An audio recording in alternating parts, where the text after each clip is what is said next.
Earl Barrett, played in the Premier League, Aston Villa. Need I say more? No, there you go. Thank you. He also represented England on a number of occasions, also played against Brazil in an England uniform, which is pretty amazing. He was here 2 weeks ago. His wife didn't want to come back again, so I was worried if she did. So we're taking Earl's time, but I want to take you right off the bat, just the current Aston Villa and what they're doing in the Premier League under Unai Emery. They're doing really well. I think we had a similar situation in like the mid-90s when I was playing there. I signed for Villa halfway through the season. Then the following season, we came second to Man United in the league. And in the end, it was like 2 points. We were up, 2 points. They were up.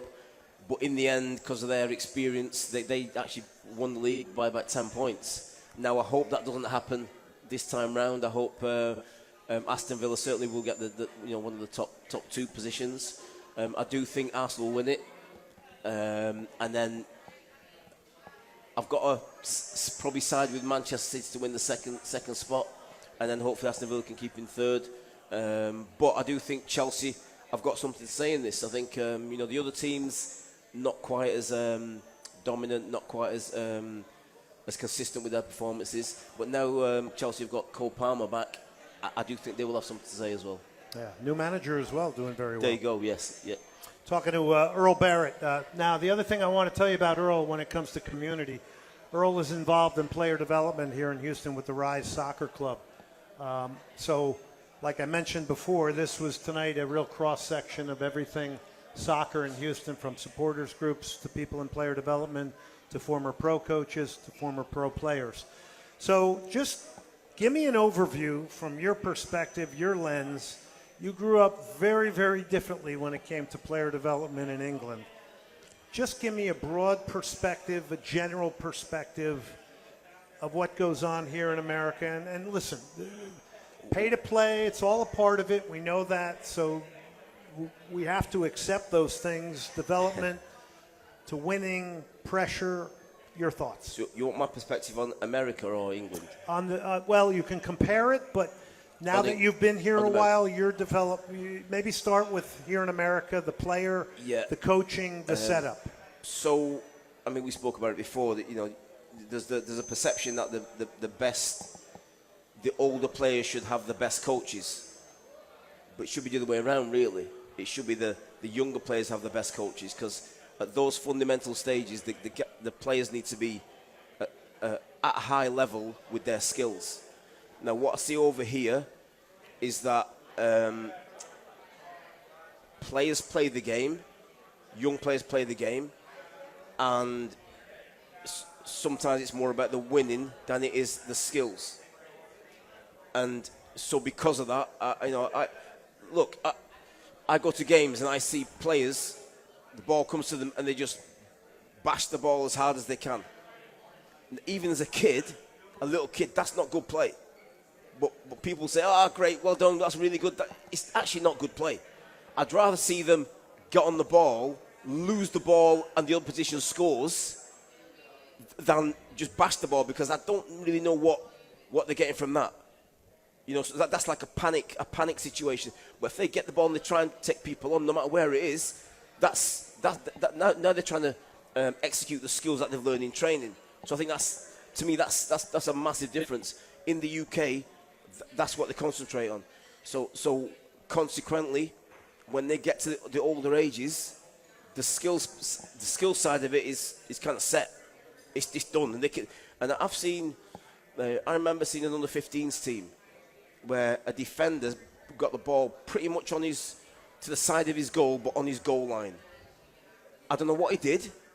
Under-15s defender, not an attacker. He danced around the ball, did some magic, turned, got out of it, passed out, and they end up in the opposition half by passing the ball. But he had the skills to get out of it. Now, that's at under 15.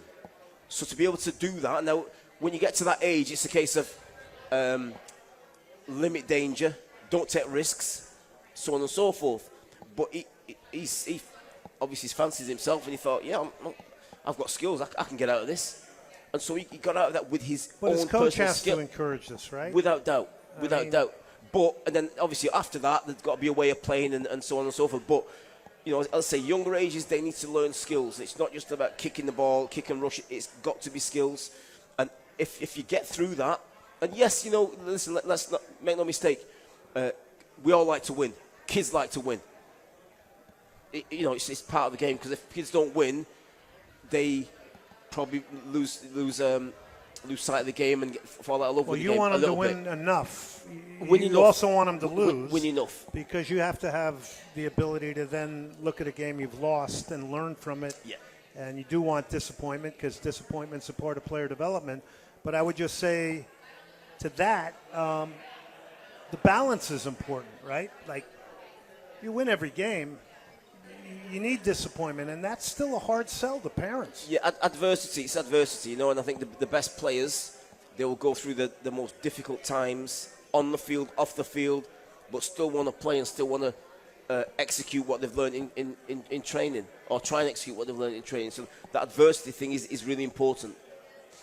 Do you find it, and we're talking to Earl Barrett, former Aston Villa Rise Soccer Club, are you astounded like I am when we look at the broad picture of America, the amount of participants playing the game, the amount of money thrown at youth development and the sport, changing hands every day, and we're not creating and developing more attacking players? Like, shouldn't we have 3 Christian Pulisic's on the national team now instead of just one? Possibly, but you know, I've said what I've said I'm about putting the kids. him in a I tough know, place because he's out there working the community. Look, but I appreciate no, you answering these questions. I've said what I said about kids, and if generally all you guys are coaches, and you're all coaching in a way that kids dribble, take people on. If that happens across the board, then you'll get more Christian Pulisic's, without doubt. But I also think that, as well as all that, the system needs to help these Christian Pulisic's go higher. And I just, and part of the country as well, or the soccer industry over here, is I feel players will do this. Sorry, clubs will do this with players. So I don't want, the player might need to go there to do this, but no, I don't want. I can't do this because I need to win. And if I give them one on that team, they will win, and they'll make us look silly. So there's got to be like a this, but it's so fractious. Do you see that? Do you see the best players being pushed to the top of the pyramid here in Houston? So that would be MLS next and the Dynamo. Because I hear from people around the country, and the Dynamo have a lot of talent. I watched 2 of them today playing for the under-17 national team. They have talent, but they don't get into the first team. I think and the other kids are seeing them not advancing. Yeah, I think it does this, as opposed to this. It does this, and then they may get to the top. Yeah. And then you might get something out of him. But you know, as I say, I think to me, when I was 15 years old, so You're around men, right? right. So and then Around men. I was playing. Let's say I was playing for Dynamo 2. At that age, I'm 15, 16 years old. I didn't play against another Dynamo 2 team. I played against men. We played against and I was at Manchester City. I was playing against semi-professional players. So you know what? You're going to get your ass kicked a little bit, physically, mentally, soccer-wise. But it was the test. It was the adversity that helped me think, oh, wow. I'm at Manchester City, but it don't mean you're all that. You got to prove. You got to prove it. Mm-hmm. So that adversity made me go, oh, all right. I need to step up. I need to be able to improve physically, technically, tactically, but also I need to win. I need to win my battle. And so I don't see that here. I see, Dynamo 2 players playing against other Pro 2 teams, if you like. Yeah. Whereas at certain, listen, to start with, that's great. But at a certain stage of their development, they need to be playing against a semi-pro team, older semi-pro team, where the players are probably better than than them. And from there, they adapt or they don't adapt, and that's what develops for me is what develops. Is the youth game in America taking the adversity side out of it a little bit too much? Because there's. I think when you're talking top level players at pro clubs, potentially yes. Top level player at top up. Listen, I'll mention the name. Who I don't know a lot about this guy. I went to see Dynamo 2 like 4 weeks ago. And there's a guy called Enrique Correa. Wow, a midfield player, and he's something like an 05 or an 06, which will make him what 19, 20, something like that. I was like, wow. And I went to watch a player who's gone there from our team, but my eyes were fixed on him. The way he went about the game, his intensity, his aggression, his technical ability on the ball, unbelievable. And so for me, when I look at a player like that, I'm thinking, right, okay, great. He's learning, and he needs to play. He needs to go back and play for a semi-professional team in Mexico or just somewhere. So he's playing. He's learning his trade through that. But we're seeing kids in Houston. They're looking to bypass what's going on here and try to get to Europe and get trials and train in Europe. But you get this you know the homegrown rule? Yeah. The homegrown rule basically stops players going anywhere else.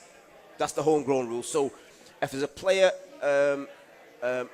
in my kind of parish, if you like, I go, right, I think you get 30 players in your team, and then you can have 5 from outside. So I'll just go, right, okay.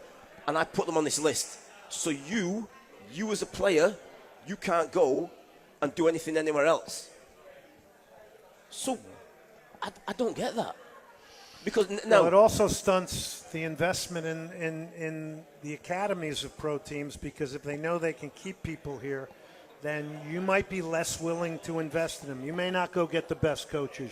You may not come up with the best vision and pathway. For all we know, we don't know if the Dynamo really want to move kids to the first team, frankly, because they get a lot of South American players that then get parked at the second team, and they're the first ones that are going up to the first team. Every one of these kids sees that. Yeah. And then they got to say to themselves, do I really have a shot? Yeah. Well, look, I think, as I said, the rules don't help. And I think, in the UK, if... we got a lot of rules, that's for sure. Oh, my goodness. you know, in the UK, again, from club to club, let's Manchester City, Manchester United. So young players been with Manchester City for 5 years, 6 years. They grew up in Manchester City, but for some reason, whatever reason, that player wants to move to Manchester United as a 18, 19-year-old. Manchester City don't want to let that player go, but it's kind of almost a done deal. Now, through the rules and regulations of the FA, Manchester United will owe Manchester City money for the years that Manchester City have developed them. And so they get something. All right, it might not be millions, but they get something to say, we've done our job with that player, we need our compensation. Absolutely. Whereas if that was happening here, maybe it'd be a little bit easier to kind of to maneuver and get players in different places. So, but as I say, the rules don't help. He's Earl Barrett, Aston Villa, Rise Soccer Club. Real quick, Earl, how has the right back position changed? You were a right back. What do you got to do in the modern game now? That's different from your day. Yeah, today it was a lot of attacking, of course. You have to be like an attacker to be a right back these days. But as a defender, but look, I'll still say that you've got to defend. As a defender, you have to. Your main job is defending, not attacking. So you got all these unbelievably gifted defenders who attack and cross the ball. That wasn't my game. My game was defending, and I defended with my life, and it really means something. And the manager used to say to me, Earl, give the ball to the people who can play. So that's all right, coach. So that's what I used to do, because I get the ball. Glenn, you have it. You go and take it. You go and pass to whoever. You go and put somebody through. But that was my job, and I knew where I stood with that. And occasionally I'll get a bit giddy and do too much on the ball, and then the manager would kick me ass. But in generally, I kind of knew where I was, and I got the ball, give it to the people who can play, and then we go from there. Let's give it up for Earl Barrett. Thank him for coming out Thank here you. tonight. Earl, thank you so much as always. Anytime. We really appreciate it. Anytime. Earl Barrett, former Aston Villa, played in the Premier League, and now doing the work on the fields with youth players in Houston. That's a good thing for all of us to know. So thank you for that, Earl. Rise Soccer Club as well. We'll give them the shout out as well.